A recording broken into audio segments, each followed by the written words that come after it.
Satuan Pelayanan Pemenuhan Gizi atau SPPG Serang Kopo Banten mengumumkan pamit sebagai bagian dari Dapur Makan Bergizi Gratis atau MBG melalui akun media sosial TikTok pada Senin 8 Juni 2026. Kepala SPPG Serang Kopo Reza Utami mengatakan penghentian kegiatan operasional dapur itu disebabkan oleh kendala teknis. Reza tidak berkenan menjelaskan lebih lanjut kendala yang ia alami itu.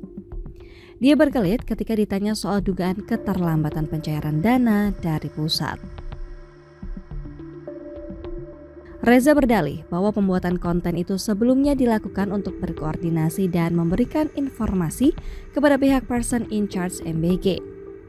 Tujuannya menghindari kesalahpahaman administratif. Reza menyebutkan penghentian operasi hanya berlangsung 1 hari. Esoknya, masalah sudah selesai dan kegiatan operasional kembali berjalan. Pekan lalu, beberapa SPPG membuat pengumuman serupa dengan narasi pamit dan berhenti beroperasi di akun TikTok mereka. Mereka mengumumkan informasi itu dalam rentang 5 hingga 9 Juni 2026.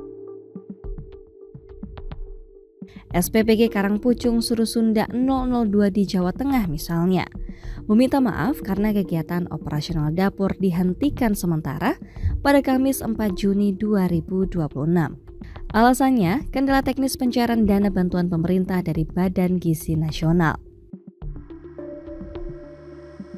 Di Istana Negara, Jakarta Pusat pada Senin 8 Juni 2026, Kepala BGN Nani SD yang membantah bahwa SPPG berhenti beroperasi karena anggaran belum cair. Kata dia, dana sudah disalurkan sejak Jumat 5 Juni 2026.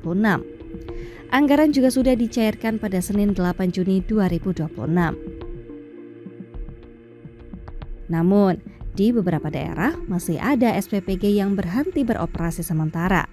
Misalnya, 4 SPPG di Kabupaten Natuna, Kepulauan Riau. Kepala Koordinator BGN Wilayah Natuna, Lucia Widi Febiana mengatakan, penghentian kegiatan operasional mulai terjadi pada Jumat 12 Juni 2026. 4 SPPG yang tidak beroperasi sementara itu berada di Batu Bijaya, Kelarik, Harapan Jaya, dan Cemaga. Seperti dikutip dari Antara, Lucia berujar penyebabnya dana belum masuk ke virtual account. Di daerah istimewa Yogyakarta, 97 SPPG juga berhenti beroperasi sejak awal Juni 2026. Penghentian layanan itu disebabkan oleh kendala administratif serta keterlambatan pencairan dana dari pemerintah pusat melalui sistem rekening khusus tiap dapur.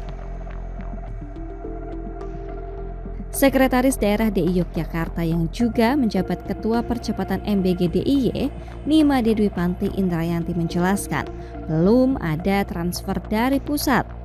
Dari total 97 unit SPPG itu, sebanyak 42 unit dapur berhenti beroperasi akibat dana dari pusat belum turun. Sisanya tersandung permasalahan administratif dan status penangguhan operasi di lapangan. Meski begitu, tidak semua SPPG mengalami keterlambatan pencairan dana. Kepala SPPG Jatinegara 01 Jakarta Timur, Tommy Afwan, mengatakan tidak pernah mengalami keterlambatan pencairan dana. Kuncinya, kata dia, disiplin membuat laporan keuangan. Dia menjelaskan, setiap pengelola dapur wajib memperbarui saldo akun virtual melalui aplikasi Dialur setiap hari paling lambat pukul 10 waktu Indonesia Barat. Dialur adalah portal pelaporan dan manajemen operasi resmi dari BGN. Tujuannya, kata Tommy, agar PPK dapat menarik data saldo tersebut dan segera melakukan pengisian ulang dana. Tempo mencoba menghubungi Nani dan juru bicara BGN Agustina Arumsari mengenai masalah ini, namun keduanya tidak merespons. Agustina hanya membaca pesan permintaan konfirmasi Tempo. Ketua Umum Asosiasi Pengusaha dan Pengelola Dapur Makan Bergizi Gratis Abdul Rifai mengakui mendapat laporan tentang banyaknya SPPG yang berhenti beroperasi. Pemberhentian itu terjadi karena berbagai alasan seperti keterlambatan pencairan anggaran dari pusat dan kebijakan penangguhan SPPG dari BGN. Dia mengatakan SPPG bergantung pada dana operasional dan insentif dari pemerintah. Dana itu digunakan untuk membeli bahan pangan bahkan belanja relawan. Rifai khawatir keterlambatan pencairan anggaran membuat pengelola SPPG menggunakan dana pribadi untuk mempertahankan pasokan bahan baku dari distributor. Dia pun menyarankan pengelola SPPG segera memastikan kelengkapan dokumen dan validasi akun virtual serta mengecek status operasi. Pun melakukan koordinasi dengan kantor pelayanan gizi SPPG di daerah masing-masing. Untuk BGN, Rifai meminta transisi kebijakan diberlakukan secara adil. Menurut dia, para pengusaha sudah berinvestasi besar dan menyiapkan tenaga kerja.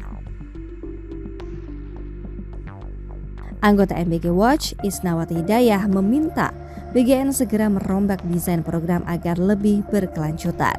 Masalah ini, kata dia, terjadi akibat keruwetan birokrasi pusat. Menurut Isnawati, Nani belum melakukan langkah nyata untuk mengatasi krisis ini.